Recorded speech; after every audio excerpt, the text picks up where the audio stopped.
people, this is Mark from Kharischangeworks. Guys, hope you're well.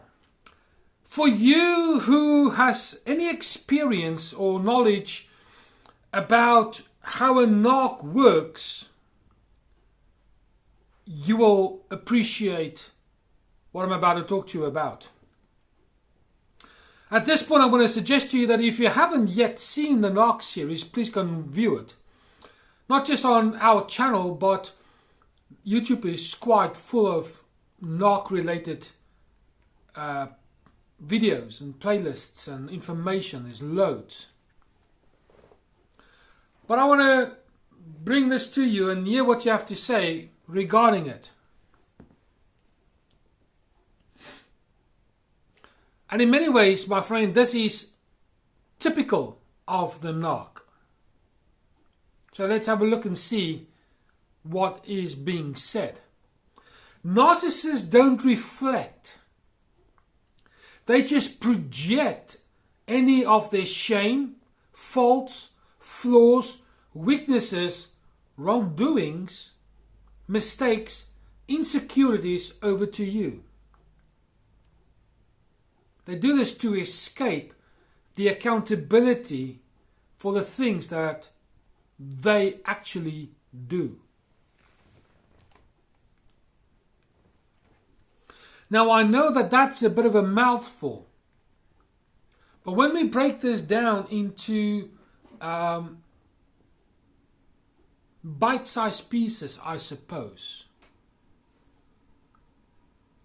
the Narc will do anything to make you feel guilty and responsible for what they actually do by turning things around, by projecting, as it says, boom, it's your fault for me doing what I've done. You should have stopped me. You should have encouraged me. Otherwise, I would not have done that, or I wouldn't have done it if you had stopped me. If you get the message. The thing with the Narc is, not only are they evil people by destroying everyone in their social circles. Like I've said on a previous video, I believe that they've got a switch that they can switch on from being the true Narc to being the so-called nice person in society. I really truly believe that there's a filter that they need to go through in order to switch from personality to personality. So if they can escape the accountability and the responsibility of their own actions, they will do whatever it takes to accomplish that goal. And if you were to be involved in a Narc relationship, my friend, you would understand, and I could see you in the distance nodding your head, maybe rubbing your chin and agreeing with what's being said here. In my own life, the at this point soon to be ex multiple times has blamed me for what she did, pre-planned, orchestrated, doing things whilst I was at work, and then telling me that I wasn't there to be supportive and encouraging and protective, because that's who she is. Ta-da! Interesting. So, should you feel guilty about the mistakes that you didn't make, the responsibility that you shouldn't accept, being held accountable for things that you did not do or did not say, or maybe, depending on circumstances, the other way round, my friend, all it is a sticky mess that the Narc plays that tries to pin you down to escape their responsibility so that they can be set free in their own mind, walking this blameless road of life that they think they can walk on. I hope that makes sense. The narc has to feel and believe that they are untouchable, that they are above reproach.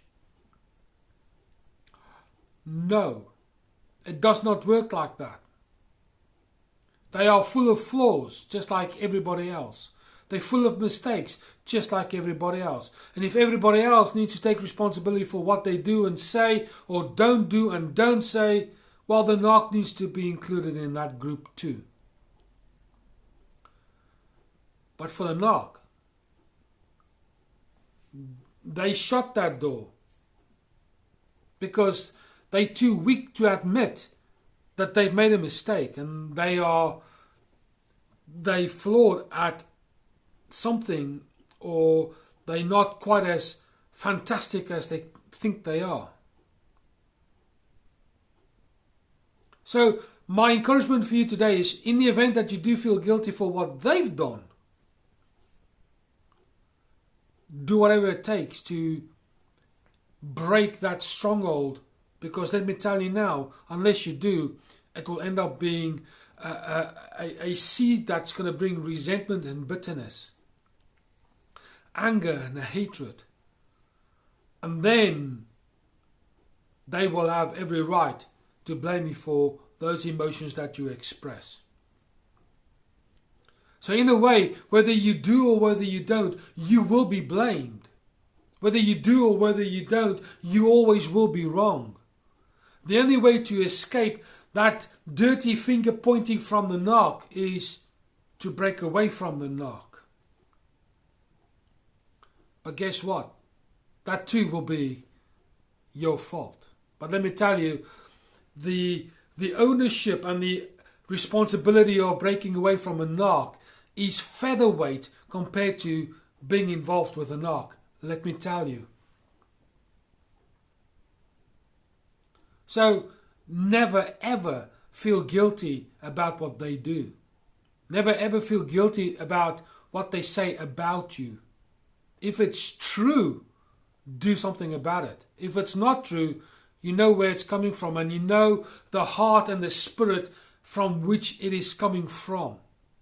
I often say that whatever people say about others talks more about the speaker rather than the object of what's being spoken about. So, may that be encouragement for you also.